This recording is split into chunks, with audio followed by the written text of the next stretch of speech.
Ant-Man Quantumania. Oke, ini adalah film Marvel pembuka dan jembatan baru dari PS4 ke PS5, yang mana memang PS5 sendiri bakal mengandung unsur multiverse-multiversean. Sebenarnya ada film Marvel yang sebelumnya memang udah menggunakan konsep multiverse ini. Dibuka dari series Loki, Spider-Man No Way Home, sampai dengan Doctor Strange in the Multiverse of Madness. Gue bertanya-tanya lah ya, kapan sih PS5 ini resmi dibuka gitu? Dan kebetulan gue dapat kabar kalau salah satu fans yang bilang PS5 ini dibuka di film Ant-Man 3 nanti. Anyway, sebelum gue review lebih lanjut, bahwa kalian harus garis bawahi dulu, gue nonton film ini pure dengan mata telanjang gue. Gue ini bukan fans berat sama universe-nya Marvel, ataupun fans berat sama tokoh-tokoh pahlawan super yang ada di dalamnya. Gue terlanjur suka karena memang gue cuma suka nonton sebuah film aja. Jadi base yang bakal gue review ini bukan sebagai fans, tapi lebih ke penonton yang pengen menikmati yang sedang disajikan aja ya. Dan by the way juga reviewan ini bakal penuh dengan spoiler, jadi buat kalian yang belum pernah nonton filmnya, silahkan tonton dulu di bioskop. Dan kalau udah nonton, langsung balik lagi ke video ini dan berikan pendapat kalian tentang film Ant-Man and the Wasp Quantumania ini.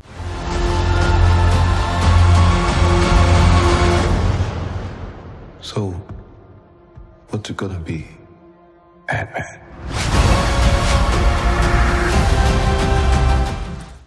Ant-Man and the Wasp Quantumania bakal berawal dari perjalanan Scott Lang atau Ant-Man yang menjelajahi dalam dunia kuantum yang ternyata adalah sebuah dunia baru yang juga cukup mengerikan. Ant-Man dan juga familinya harus bisa menghentikan seorang pria dengan kekuatan yang tak ada tandingannya di sana. Pria dengan kekuatan yang besar tersebut adalah Kang yang bakal menjadi villain utama di PS5 ini.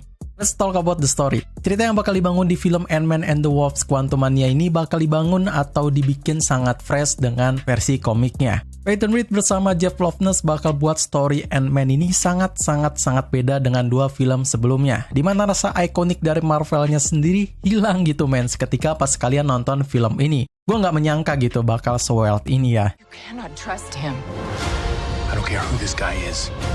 I just lost so much.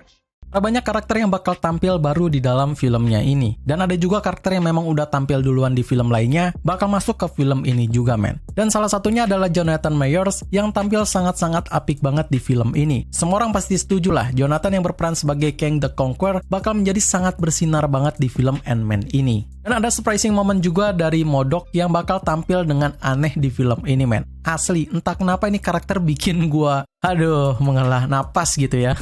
Tapi di sisi lainnya juga gue sangat kecewa dengan karakterisasi main lead lamanya kayak Paul Rudd yang udah jelas jadi Ant-Man sama si Hope yang diperankan oleh Evangeline Lilly. Mereka di sini bener-bener out of the role man. Asli dah, kayak bukan Scott Lang sama Hope di dua film sebelumnya gitu. Entahlah, gue nggak menemukan chemistry yang pas dari keduanya. Scott Lang baru yang sekarang jelas bakal semakin bikin awkward penontonnya dengan jokes garingnya itu. Lalu ada Hope yang jadi lebih kalem men dan sangat minim dialog di dalam filmnya ini.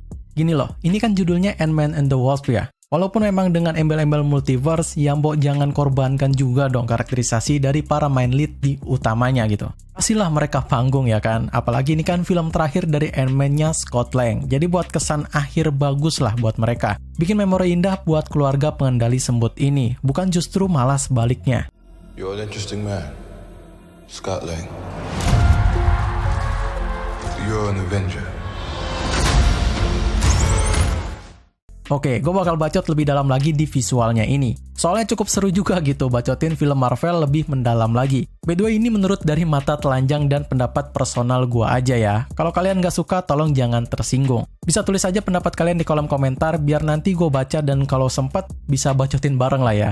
Oh ya, gue juga gak akan beda-bedain sama versi komiknya. Selain karena gue gak selalu ngikutin cerita dari komiknya, filmnya ini juga toh bakal jadi hal baru buat kalian. Kenapa? Seperti yang gue bilang di awal, karena versi filmnya sendiri nggak akan mengambil cerita yang ada di komiknya. Jadi versi komik dan movie ini berbeda ya, sangat berbeda.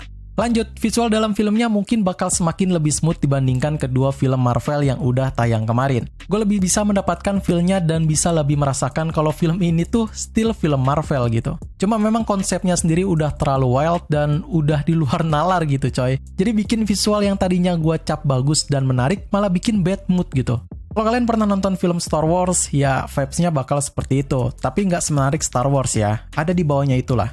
Dunia yang bakal menjadi tempat latarnya si film Ant-Man ini totally sangat baru semua, men. Dalam 100% filmnya ini berjalan, gue yakin kalian sempat bingung gitu. Ini tempat tuh sebenarnya tempat luar angkasa atau memang di dunia kuantum gitu. Gue nggak menemukan sama sekali hal yang baru yang bisa bedain ini film dari dunia kuantum atau di luar angkasa. Karena memang nggak ada ciri khasnya gitu. Oke lah, memang ada banyak banget monster-monster aneh yang bikin vibes-nya seperti di dunia entah berantah gitu. Tapi ya, apa bedanya dengan alien di luar angkasa gitu, men? Sama. It can rewrite existence and shatter timelines.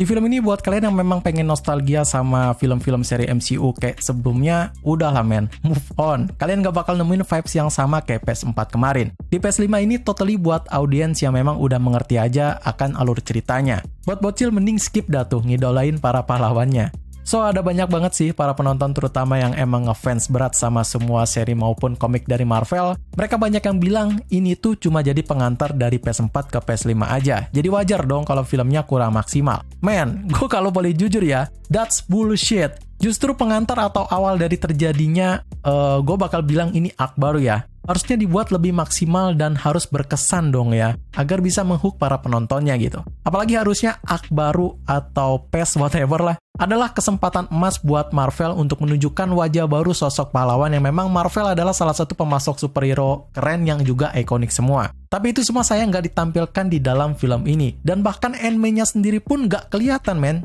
Jadi ya, mau digimanain lagi?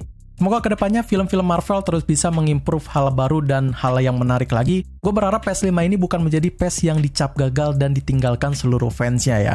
Oke, jadi menurut lu gimana bang? Masih terus setia nonton film Marvel apa enggak? Gue personally, gue masih setia ya nonton paling enggak sampai klimaksnya nanti lah. Atau sampai PS6 nanti datang yang memang berserah di tangan franchise Fantastic Four. Mungkin nggak kisah Massive mereka bisa menghentikan kegabutan para movie maker yang lagi lawak sekarang? Kita tungguin aja ya. Oh ya, rating dari gue bakal gue berikan di 5/10 di keseluruhan aspek dari filmnya ini. I don't have to win. We both just have to lose.